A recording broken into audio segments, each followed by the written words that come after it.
आज हम एक ऐसी कहानी की परतों को खोलने जा रहे हैं जिसे हम सबने सुना तो है, लेकिन शायद उस तरह से समझा नहीं है। हाँ। ये कहानी है भगवान शिव और गणेश जी की पहली मुलाकात की। हमारे पास जो स्रोत हैं वो इसे सिर्फ एक पौराणिक कथा की तरह नहीं, बल्कि भक्ति, कर्तव्य और एक जबरदस्त टकराव के मनोवैज्ञानिक और आध्यात्मिक ड्रामे की तरह पेश करते हैं। बिल्कुल। हमारा मिशन है ये समझना कि कैसे एक भयानक टकराव इतिहास के सबसे बड़े आशीर्वादों में से एक में बदल गया। चलिए इस कहानी में उतरते हैं। बिल्कुल। और ये कहानी शुरू से ही बहुत दिलचस्प सवाल खड़े करती है, जैसे कि कर्तव्य क्या है, आज्ञा का पालन कहाँ तक सही है। सही बात है। और जब दो सही चीजें आपस में टकराती हैं तो क्या होता है। ये सिर्फ देवताओं की कहानी नहीं, ये धर्म के सार पर एक, कह सकते हैं, एक कमेंट्री है। तो चलिए शुरू से शुरू करते हैं। कहानी का सेटअप बहुत घरेलू और रिलेटेबल है। हाँ बिल्कुल। माता पार्वती स्नान के लिए जा रही हैं और वो चाहती हैं कि कोई द्वार पर पहरा दे ताकि उनकी प्राइवेसी में कोई खलल न पड़े। हाँ, लेकिन कैलाश पर उस वक्त कोई ऐसा था नहीं जिस पर वो ये जिम्मेदारी डाल सके। और यहीं पर कहानी का पहला असाधारण मोड़ आता है। वो किसी को बुलाने या बनाने की बजाय एक बहुत ही पर्सनल और शक्तिशाली काम करती हैं। अच्छा। वो अपने शरीर पर लगे उपटन को इकट्ठा करती हैं, उससे एक बालक की मूर्ति बनाती हैं और उसमें प्राण फूंक देती हैं। ये बात मुझे हमेशा फैसिनेट करती है। किसी मिट्टी या पत्थर से नहीं, बल्कि अपने ही शरीर के अंश से। इसका क्या कोई गहरा मतलब है? बहुत गहरा मतलब है। देखिए, ये सृजन की सबसे शुद्ध और सीधी प्रक्रिया है। ये दिखाता है कि गणेश पूरी तरह से 100% पार्वती के अंश हैं। उनमें किसी और का कोई हिस्सा नहीं है। अच्छा। वो उनकी इच्छा शक्ति, उनकी ऊर्जा का मूर्त रूप है। साइकोलॉजिकली देखें तो वो एक ऐसा अस्तित्व है जो सिर्फ अपनी माँ के प्रति जवाबदेह है। अच्छा। क्योंकि वो उन्हीं से बने हैं। मतलब उनका पूरा वजूद ही माँ की देन है। हाँ बिल्कुल। और जन्म के तुरंत बाद उस बालक को उसका पहला और एकमात्र मिशन मिलता है। जी। पार्वती जी उसे कहती हैं, पुत्र तुम द्वार पर पहरा दो, जब तक मैं स्नान करके ना आऊं किसी को भी अंदर मत आने देना। और हमें उस बालक के नजरिए से सोचना होगा। वो अभी अभी दुनिया में आया है। हाँ। उसे सही गलत, अच्छा बुरा, पति पत्नी, पिता पुत्र, इन सब रिश्तों का कोई ज्ञान नहीं है। उसकी चेतना में सिर्फ एक ही सत्य है, माँ का आदेश। बस वही एक सच है। उसके लिए वो आदेश ही ब्रह्मांड का नियम है। His entire existence was dedicated to that one instruction। और यहीं से कर्तव्य की उस परीक्षा की नींव रखी जाती है जो कहानी का केंद्र है। तो अभी तक तो सब ठीक चल रहा है। एक माँ है, एक बेटा है, एक आदेश है, सिंपल। हाँ। लेकिन अब सीन में एंट्री होती है कैलाश के स्वामी की, भगवान शिव की। और यहीं से सारा समीकरण बदलने वाला है। शिव जी घर लौटते हैं और देखते हैं कि दरवाजे पर एक अनजान बच्चा खड़ा है जो उन्हें अंदर जाने से रोक रहा है। जरा उस दृश्य की कल्पना कीजिए। हाँ। शिव जो त्रिलोक के स्वामी हैं, जिनके एक इशारे पर सृष्टि में प्रलय आ सकती है। हाँ। उन्हें अपने ही घर के दरवाजे पर एक बालक रोक रहा है। ये उनके लिए एक अभूतपूर्व और शायद थोड़ी अपमानजनक स्थिति थी। मतलब आप अपने ही घर वापस आएं और दरवाजे पर कोई बच्चा आपको रोककर कहे, सॉरी सर, एंट्री अलाउड नहीं है। हाँ। भगवान शिव के लिए ये कितना अजीब रहा होगा। शिवजी ने पहले बातचीत से मामला सुलझाने की कोशिश की। उन्होंने समझाया, मैं शिव हूँ, ये मेरा घर है, पार्वती मेरी पत्नी है, मुझे अंदर जाने दो। लेकिन गणेश के लिए ये सारी बातें बेमानी थी। कुछ मतलब नहीं था।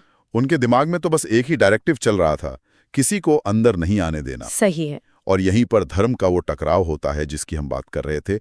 गणेश के लिए अपनी माँ की आज्ञा का पालन करना पुत्र धर्म था और वो बिल्कुल सही थे। अपनी जगह वो सही थे। दूसरी तरफ शिव का अपने घर में प्रवेश करना उनका अधिकार था, ये उनका गृहस्थ धर्म था, वो भी अपनी जगह सही थे। समस्या ये थी कि दो अलग अलग सच एक दूसरे के सामने खड़े थे। एक मिनट, यहाँ एक सवाल उठता है जो मुझे हमेशा परेशान करता है। शिव तो त्रिकालदर्शी हैं, अंतर्यामी हैं। हाँ। उन्हें तो सब पता होता है, तो क्या उन्हें सच में नहीं पता था कि वो बालक कौन है, या ये उनके अहंकार की परीक्षा थी? ये बात थोड़ी समझ नहीं आती। ये बहुत अच्छा और जरूरी सवाल है। देखिए, इसकी कई व्याख्याएं हैं। एक व्याख्या ये मानती है कि उस क्षण में शिव अपनी दिव्य भूमिका में नहीं, बल्कि एक पारिवारिक भूमिका में थे, एक गृहस्थ के रूप में। अच्छा। और जब वो उस मानवीय भूमिका में थे तो उनका मानवीय क्रोध, एक पति का क्रोध, उनके दिव्य ज्ञान पर हावी हो गया। ये दिखाने के लिए कि क्रोध किसी को भी अंधा कर सकता है, चाहे वो स्वयं महादेव ही क्यों ना हो। मतलब ये एक तरह का लेसन था कि ह्यूमन इमोशंस कितने पावरफुल हो सकते हैं। हाँ, और दूसरी व्याख्या ये है कि ये पूरी घटना एक लीला थी, एक दिव्य नाटक। हाँ, एक दिव्य नाटक जो गणेश को गणपति के रूप में स्थापित करने के लिए रचा गया था। इस इंटरप्रिटेशन के अनुसार शिव जानते थे कि क्या हो रहा है, लेकिन उन्होंने घटनाओं को उसी तरह से होने दिया क्योंकि इसका एक बड़ा उद्देश्य था जो बाद में सामने आता है। इंटरेस्टिंग। तो एक तरफ बेटा है जो टस से मस नहीं हो रहा, और दूसरी तरफ त्रिलोक के स्वामी हैं जिनका धैर्य अब जवाब दे रहा है। बिल्कुल। ऐसे में तो टकराव होना तय था, और टकराव हुआ भी। छोटा मोटा नहीं, बल्कि एक युद्ध। जी। शिव के गणों ने गणेश को हटाने की कोशिश की, लेकिन वो बालक अकेले ही उन सब पर भारी पड़ गया। उसमें अपनी मां की शक्ति जो थी। हाँ। जब सारे प्रयास विफल हो गए तो शिव का क्रोध अपनी चरम सीमा पर पहुंच गया, और फिर वो हुआ जो इस कहानी का सबसे दुखद और चौंकाने वाला हिस्सा है। उन्होंने अपने त्रिशूल से उस बालक का सर धड़ से अलग कर दिया। ये पढ़ते या सुनते हुए भी एक सिहरन सी होती है। अनजाने में ही सही, एक पिता ने अपने ही पुत्र का वध कर दिया। और यहां आकर कहानी में एक ड्रामेटिक पॉज आता है। सब कुछ थम सा जाता है। कैलाश पर उस समय जो खामोशी छाई होगी उसकी हम सिर्फ कल्पना ही कर सकते हैं। सही बात है। ये घटना कहानी को एक पारिवारिक विवाद से बहुत आगे ले जाती है और इसे एक गहरी त्रासदी बना देती है। ये क्रोध के विनाशकारी परिणाम का सबसे बड़ा उदाहरण है। और फिर माता पार्वती स्नान करके बाहर आती हैं। हाँ। वो अपने बेटे को इस हाल में देखती हैं और उनका दुख और क्रोध एक साथ ज्वालामुखी की तरह फट पड़ता है। हमारे स्रोत बताते हैं कि उनके विलाप और क्रोध से तीनों लोग कांप उठे। उन्होंने शिव से सिर्फ एक बात कही, अगर मेरा बेटा वापस जीवित नहीं हुआ तो मैं पूरी सृष्टि का संहार कर दूंगी। ये पल बहुत शक्तिशाली है। यहां हम देखते हैं कि मां के प्रेम और क्रोध की शक्ति संहार के देवता की शक्ति को भी चुनौती दे सकती है। शिव, जो स्वयं महाकाल हैं, पार्वती के इस रौद्र रूप के आगे विवश हो जाते हैं। उन्हें अपनी भूल की गहराई का एहसास होता है। अब ये सिर्फ एक बच्चे को जिंदा करने की बात नहीं थी। नहीं, ये सृष्टि को बचाने की बात थी। ये दिखाता है कि करुणा और प्रेम की शक्ति अंततः सबसे बड़ी है। और इसी करुणा और पश्चाताप में शिव एक समाधान निकालते हैं। वो अपने गणों को आदेश देते हैं कि उत्तर दिशा की ओर जाओ और जो भी पहला प्राणी मिले, जिसका सिर उत्तर की ओर हो, उसका सिर ले आओ। यहाँ उत्तर दिशा का भी कोई खास महत्व है? हाँ, बिल्कुल। पारंपरिक रूप से उत्तर दिशा को ज्ञान, आध्यात्मिकता, दिव्यता और शुभता की दिशा माना जाता है। अच्छा। ये एक संकेत था कि जो भी होगा वो शुभ होगा।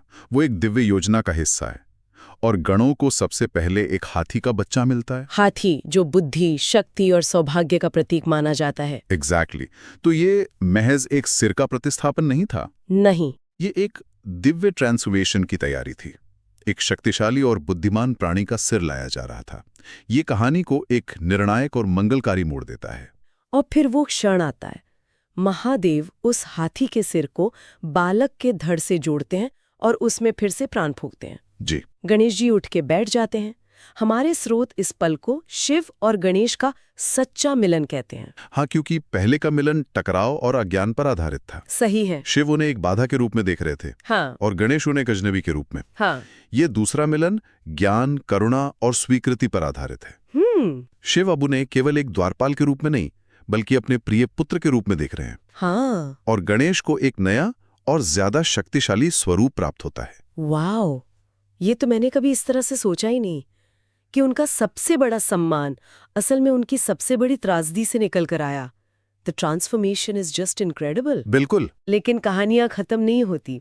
इसके बाद जो होता है वो इस कहानी को अमर बना देता है। सही कहा। पुनर्जीवन के बाद शिव गणेश को सिर्फ अपने पुत्र के रूप में अपनाते ही नहीं, बल्कि उन्हें एक ऐसा सम्मान देते हैं जो किसी और को नहीं मिला। क्या? वो उन्हें अपने सभी गणों का अध्यक्ष यानी गणपति घोषित करते हैं। गणपति। और साथ ही उन्हें वो वरदान देते हैं जिसके लिए हम आज भी उन्हें जानते हैं। हाँ। कि इस संसार में किसी भी शुभ कार्य, किसी भी पूजा, किसी भी देवी देवता के आवाहन से पहले सबसे पहले गणेश की पूजा होगी। वो प्रथम पूज्य कहलाएंगे। प्रथम पूज्य। और अब हम उस पैराडॉक्स पर आते हैं जिसकी बात आपने की थी। सोचिए, जिस एक चीज ने गणेश की जान ली, उनकी जिद। हाँ, उनकी जिद, उनकी अटूट निष्ठा, अपनी माँ का आदेश मानने का संकल्प, वही चीज उन्हें सबसे बड़ा सम्मान भी दिलवाती है। ये तो कमाल का पैराडॉक्स है। एग्जैक्टली। कहानी का सार यही है। शिव का ये वरदान उस बालक की अटूट निष्ठा और आज्ञाकारिता का सम्मान है। अच्छा। शिवजी उनके कटे हुए सिर को नहीं बल्कि उस सिद्धांत को सम्मानित कर रहे थे जिसके लिए गणेश ने अपनी जान दे दी।